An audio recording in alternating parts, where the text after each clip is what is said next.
The government extends the enforcement of micro-scale community activity restrictions or PPKM Micro. Jasa Marga subsidiary will soon go public.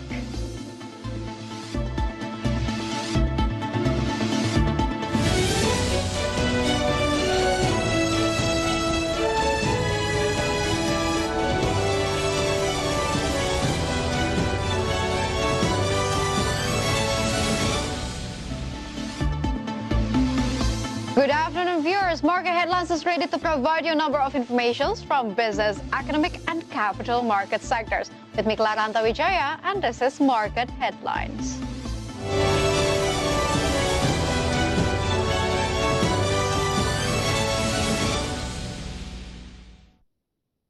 The government officially extends the enforcement of micro-scale community activity restrictions or PPKM Micro. The coordinating minister for the economic affairs explained that the extensions of the micro PPKM was considered effective in reducing the number of COVID-19 transmission. The government officially extends the enforcement of micro-scale community activity restrictions or PPKM Micro. This policy was carried out in order to strengthen the needed economic recovery, along with efforts to reduce the spread of COVID-19.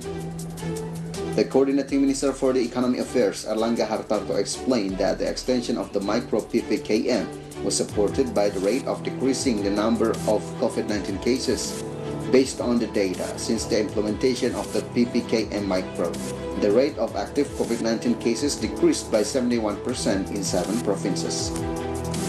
Meanwhile, the occupancy rate of hospital treatment rooms continues to decline and the national recovery rate reached 85.5%. With the improved data, the government decided to extend the micro PPKM and expand it to 3 provinces outside Java and Bali, namely East Kalimantan, South Sulawesi, and North Sumatra. Dan untuk 2 minggu ke depan, yaitu tanggal 9 sampai dengan 22 Maret 2021, dilakukan perluasan di 3 provinsi, yaitu Kalimantan Timur, Sulawesi Selatan, dan Sumatera Utara. Kemudian dasar hukumnya sudah diterbitkan melalui instruksi Mendagri nomor 5 tahun 2021. Kemudian parameternya untuk provinsi, kabupaten, kota yang menerapkan PPKM Mikro masih sama. The coordinating minister added that PPKM Micro had succeeded in suppressing the rate of active COVID-19 cases. Thus, all PPKM implementation mechanisms will be continued. From Jakarta, Raharjo Patmo for IDX Channel.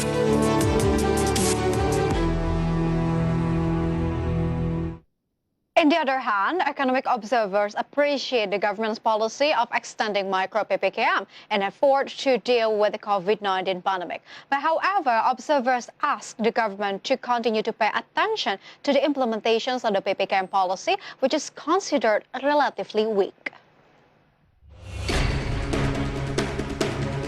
Economic observers appreciate the government's policy of extending micro PPKM. However, economic observers assess the evaluation of implementation in the field needs to be strengthened. Executive Director of Core Indonesia Muhammad Faisal explained whether or not PPKM Micro was effective in handling the pandemic, it would depend on its implementation in the field. According to him, the implementation is still relatively weak, both at the central and regional levels. Faisal gave an example, increasing supervision in the field such as enforcement of justice operations and territorial supervision must be strengthened. Meanwhile, from an economic point of view, it must be admitted that PPKM Micro in the short term will have an impact on the slowdown in the business due to limited mobility.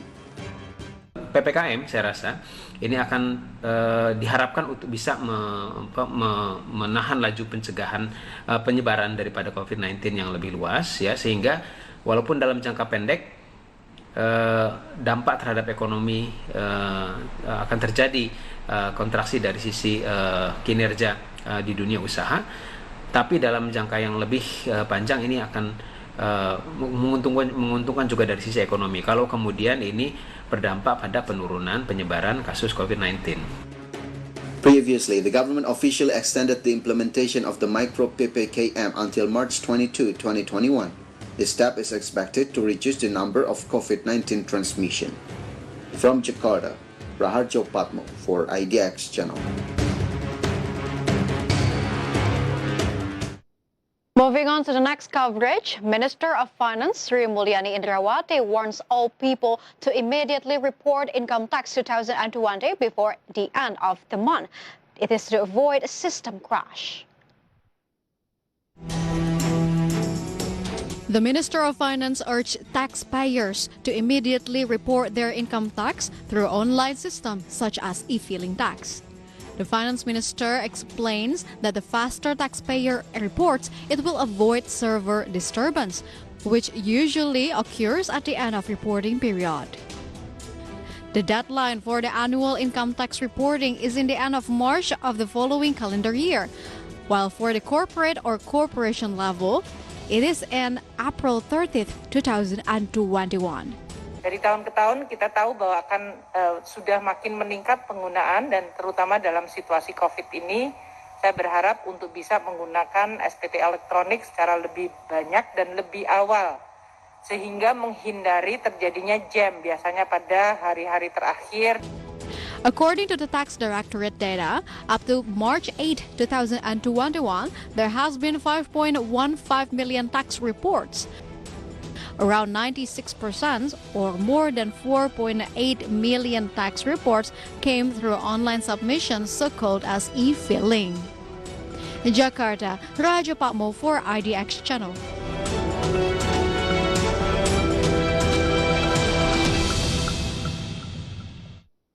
50,000 small and medium enterprises will get electricity stimulus from the government. And the stimulus is in the form of additional electricity power worth 5 to 10 million rupiah to be only 202,000 rupiah. Bob Saril, as Director of Commerce and Customer Management, stated that State Electricity Company, or PLN, will push small and medium enterprises' business productivity by giving special rate of electricity. All PLN's business partners that run through e-commerce, such as Tokopedia, Bukalapak, or AC Hardware, will get additional electricity power worth 5 to 10 million rupiah by only paying 202,000 rupiah. The program is so-called as Super Hemat. Through the program, SMEs can get additional electricity power from 450 volt ampere to 5,500 volt ampere. To add more power, it should be costed around 5 to 10 million rupiah, but SMEs have to pay around 200,000 rupiah only. Sekitar 50.000 UMKM yang bisa masuk ke dalam pertama daya ini. Nah, tadi ada pertanyaan, Pak, apakah bisa yang lain? Untuk sementara memang kita ini tidak hanya semata-mata ingin mendapatkan, tetapi kita ingin mendorong kemajuan daripada UMKM itu sendiri, Pak, dengan menggunakan marketplace. Harapan kita dengan menggunakan teknologi ini kan UMKM lebih mendunia nanti, Pak. Jadi produktivitas makin tinggi. Jadi untuk saat ini memang paket ini diperuntukkan kepada suatu transaksi yang dilakukan di marketplace ataukah distribusi channel kita. The electricity discount is given to small medium enterprises that have entered the digital market, such as e-commerce, so that can access a much wider market. For that, PLN is targeting as many as 50,000 SMEs to utilize this facility. From Jakarta, Adi Firmansyah for IDX Channel. Market headlines will be right back after this quick break. Stay tuned.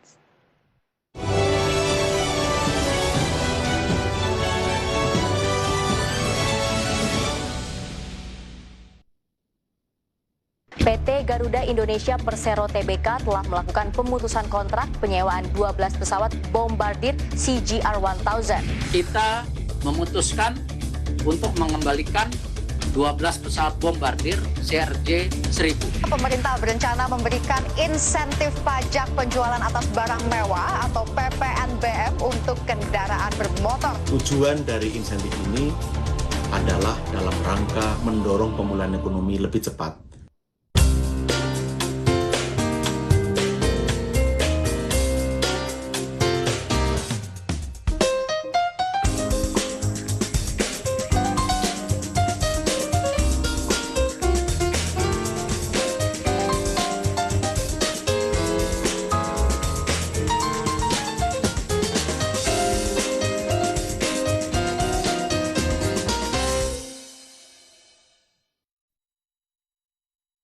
Ya, Otoritas Jasa Keuangan telah resmi menerbitkan belit yang mengatur modal inti minimum bank. Dengan penerbitan aturan ini, bank ini heavily regulated, Mas. Jadi bank itu nggak bisa pindah tangan begitu saja, harus approval oleh OJK. Menteri Keuangan Sri Mulyani Indrawati mengatakan bahwa industri keuangan syariah tumbuh mengesankan. Di masa pandemi ini kita masih bisa bertahan dan bahkan menunjukkan kinerja yang sangat baik. Kunci dari kesuksesan hulu migas Indonesia ke depan ini apa, Pak? Fleksibilitas fiskal yang akan dikeluarkan untuk menjaga keekonomian. Investor akan datang itu saja. Oke, Pak. Keekonomiannya terjamin. Menteri Kesehatan Budi Gunadi Sadikin menargetkan vaksinasi COVID-19 akan rampung pada minggu ini. Level-level 6.200-an ini menjadi level krusial juga ya. HSG mungkin masih berpotensi menguat ya. Karena kita lihat juga kalau misalkan secara domestik.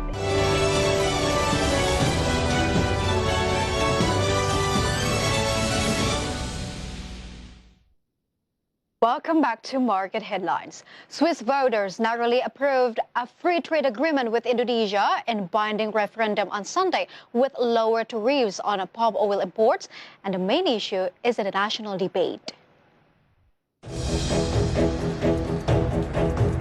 Swiss voters on Sunday narrowly backed a free trade deal signed with Indonesia, opening up a vast potential market with the world's fourth most populous country. Controversy surrounding the importation of Indonesian palm oil and its sustainability fueled enough concern in Switzerland to trigger a public vote on the agreement. But the deal scrapped through the public approval test with 51.7% of the vote on a 51% turnout. Supporters voiced relief at the result, but said they would have to be more sensitive to environmental issues in any future votes on trade agreements. Meanwhile, the Coordinating Minister for Economic Affairs of the Republic of Indonesia, Erlangga Hartarto, stated that the results of the referendum showed that the negative campaign launched against the palm oil commodity did not get support from the Swiss public. Under the deal, tariffs will be gradually removed from almost all of Switzerland's biggest exports to Indonesia, while the Swiss will abolish duties on Indonesian industrial products. For information, palm oil is a key ingredient in a wide range of products, from food to cosmetics, but it has long been controversial. From Jakarta, IDX Channel coverage team reported.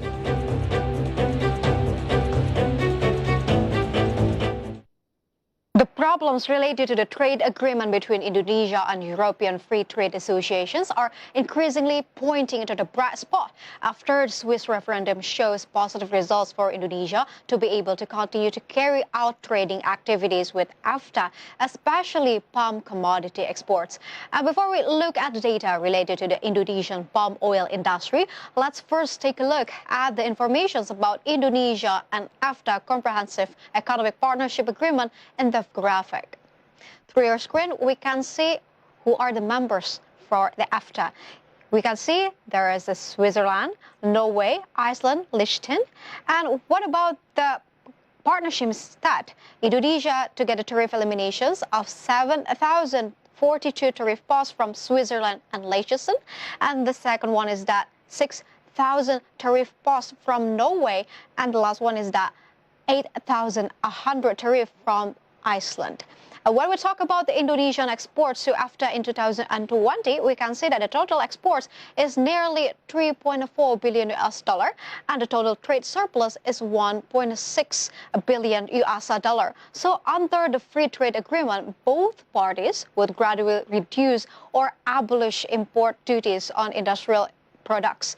For palm oil, Switzerland will reduce tariffs by about 20% to 40% for up to 12,500 tons per year, but only if sustainability standards are met. And of course, this is a positive sentiment for Indonesia's palm oil industry, but how much is the capacity of the Indonesian palm oil industry? So the data is in the next graphic. We can see the palm oil productions and also consumptions in Indonesia through your screen. First thing first, we can see the separations from January 2020 to December 2020. From the range here, we can see the volatility, but the highest number goes in September 2020, whereas the production nearly hit 5.2 million of tons, followed by October 2020 in the same amount. But when we talk about the consumptions is lower than the production. So this is a good spot for Indonesia to export to the other country. And then, yes, the Indonesian Palm Oil Associations, or GAPKI, stated that this trade agreement is a mutually beneficial solution for palm oil industry for Indonesia, Switzerland, and the European Free Trade Agreement countries. As we know, Indonesia is the largest producer of palm oil, which is used in cosmetics, food products, and biofuels. In the meantime, regarding the palm oil production, one thing that cannot be separated is the land expansion. However, palm oil expansion often bring various problems ranging from deforestation, triggering agrarian conflicts, causing fires to threatening customary territories and ecosystems. The Madani Sustainable Foundation for Palm Oil Management mentioned that there are a number of ways that can be taken to optimize the yield of oil palm plantations without land expansion, one of which by improving the management and administrations of the oil palm plantation permit so that the potential for non-tax revenue from permits for business use rights of the oil palm can be maximized, where, for example, the potential revenue from the oil palm land in Riau reached 191 billion rupiah, while in West Kalimantan it reached around 660 billion rupiah. And we know that palm oil producing regions are not only those two provinces. So from production side, let's move on into the Indonesia's palm oil export data on the next graphic. We can see how much Indonesia can export palm oil in 2020 and the year before, which is 2019. First of all, we can see the crude palm oil in 2020. Indonesia managed to export about 7.2 million of tons, while the processed CPO in 2020, we can see that Indonesia is capable to do export by 21.1 million tons. And then we got all the data in here regarding the crude palm oil, processed CPO, crude kernel oil, biodiesel, and oleochemical. Because we can see that palm oil export in Indonesia is very rich of varieties. And the palm oil producing countries, including Indonesia, have long faced black oil campaigns, especially by European countries. And therefore, the government said it would change its strategy against the black campaign of the palm oil in the global market, especially by European Union countries. This strategy is described the shortcomings of other vegetable oils. And meanwhile, not only relying on the exports, one important factor in the resilience of the growth of the palm oil sector in Indonesia is the use of renewable energy programs through the mandatory palm-based biodiesel, where after successfully running the mandatory 20% biodiesel program from 2016 to 2019, the government continues with the mandatory program of B30 since January 2020, which increases the absorptions of capacity in the domestic market, while at the same time encouraging stability of palm oil prices. And given the existing of the conditions, how is the Indonesia's projections on a palm oil industry performance in 2021? So let's take a look into the projections on the next graphic. Through the next graphic, we can see the optimism, or we can say the projections of Indonesia's palm oil industry in 2021, which is divided into its derivative, which is CPO, processed CPO, and also oleochemistry. But overall, we can say that Indonesia is really optimistic about gaining 10.2% of the palm oil export, and it's about reach about 37.5 million tons, and it is divided into CPO, processed CPO, and also oleochemistry. And optimism about COVID-19 vaccine, this is the first one, has also spread to the palm oil industry. They believe that distributions of vaccine through various countries will help to restore the economy and demand for crude palm oil this year. However, demand is not expected to immediately recover as before the pandemic, but will move slowly as economic activity recovers in various countries. The Indonesia Palm Oil Associations, or GAPKI, also estimates that many countries will be more open to support their economies so that it will have a positive impact on Indonesia's CPO. And at the same time, GAPKI also say that there were a number of factors that were thought to disrupt the demand for palm oil, and one of which was the re-outbreak of COVID-19 in China and several other countries. Not only that, the transmissions of African swine fever can also disrupt the demand for vegetable oils, including palm oil.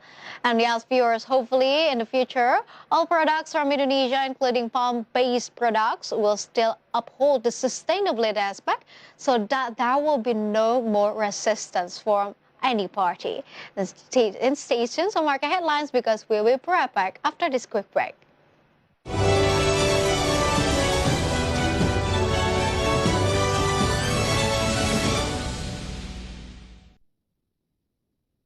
Presiden Joko Widodo sempat menyoroti kelangkaan kedelai yang ada di Indonesia. Urusan yang berkaitan dengan tahu dan tempe, kedelai menjadi masalah juga karena tadi yang saya sampaikan. Kereta api Persero yang kembali menambah fasilitas layanan pemeriksaan genos. Kementerian Pariwisata dan Ekonomi Kreatif membuat 3 pilar program yang akan dilaksanakan pada tahun 2021. Kita lihat bahwa memang prioritasnya adalah wisatawan Nusantara, domestik. Jadi produk-produknya juga eventnya auto. Pasar modal dihebohkan dengan aksi influencer dan selebriti yang membuka suara dan merekomendasikan saham di publik. Influencer atau public figure ini mulai berani berbicara di ruang publik, berani menginformasikan terkait portofolio saham. Itu bukan endorser atau influencer yang mempromot perusahaan tersebut. Kemarin kan gue cuma cerita pengalaman gue aja, ini bukan endorse, pengalaman gue aja. Intinya jangan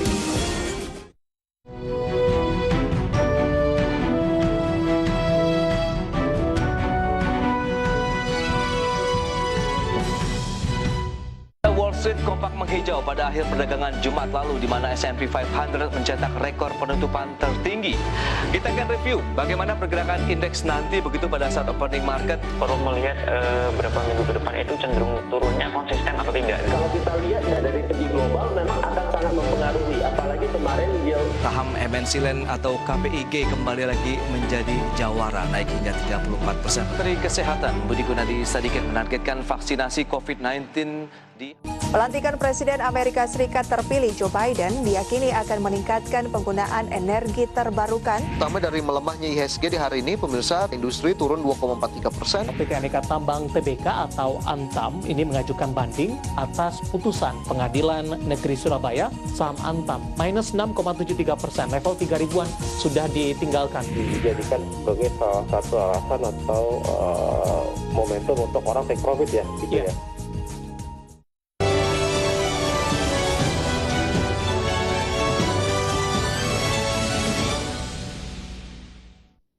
Yes, viewers, let's take a look at Jakarta Composite Index and Trading Movement. So earlier today, JCI was open at the level of 6,229.052, and then approaching the closing time of the first session, the index was on the level of 6,240.17, and the index was showing weakening trend by the second session closing time. The index was closed at the level of 6,199.65. In short, JCI went down 0.78%. And next, we're going to see the sectoral movement. Leading the dynamics of today's trading, we got basic industry as the leader of strengthening trend that went up 0.82%, mining that went down 2.06%, constructions went down 1.15%, and manufacture went down 0.15%.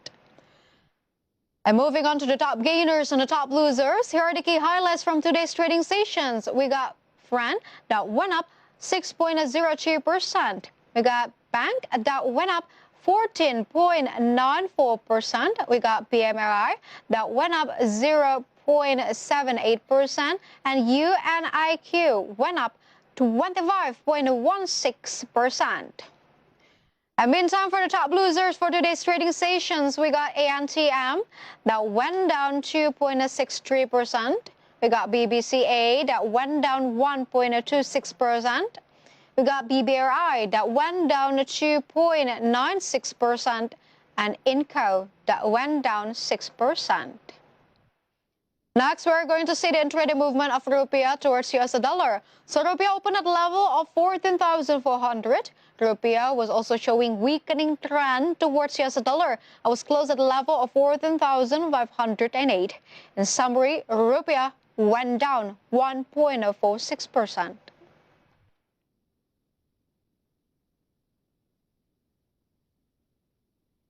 Jasa Marga subsidiary, which is Jasa Marga Trans Jawa Toll Road, will go public in the upcoming year. Jasa Marga plans to conduct an initial public offering of its subsidiary that managed the Trans Java Toll Road. The plan is confirmed to be carried out only after the spin-off of 14 toll roads. Finance Director of Jasa Marga, Tony Arcel, said that the company is now waiting from valuation side.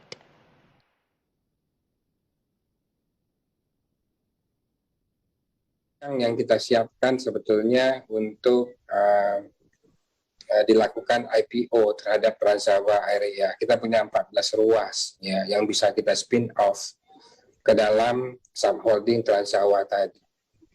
Nah, prosesnya adalah menunggu timing yang tepat dari sisi valuasi.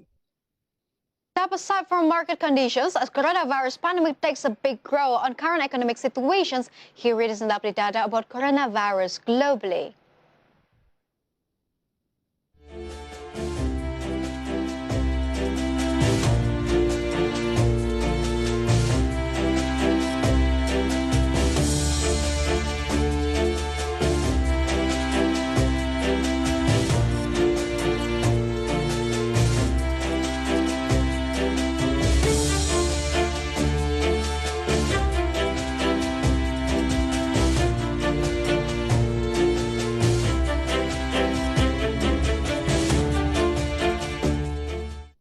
And the news close on market headlines today. Please enjoy our next program on IDX Channel, your trustworthy economic business and capital market channel. I'm Clara Antawijaya. Have a nice evening and stay safe.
Pemirsa, mengawal pelayanan publik Republik Indonesia akan menjadi tema kita kali ini. Karena belakangan kita tahu banyak sekali pelayanan publik yang hangat kembali diperbincangkan.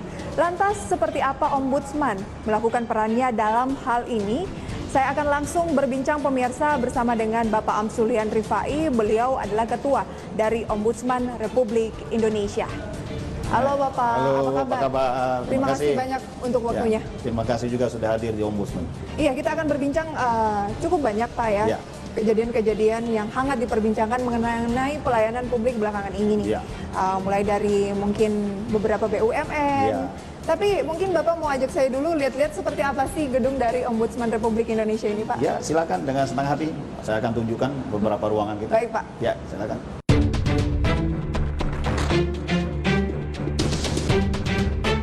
Berbagai hal menyangkut layanan publik belakangan marak jadi perbincangan. Mulai dari yang direspon positif hingga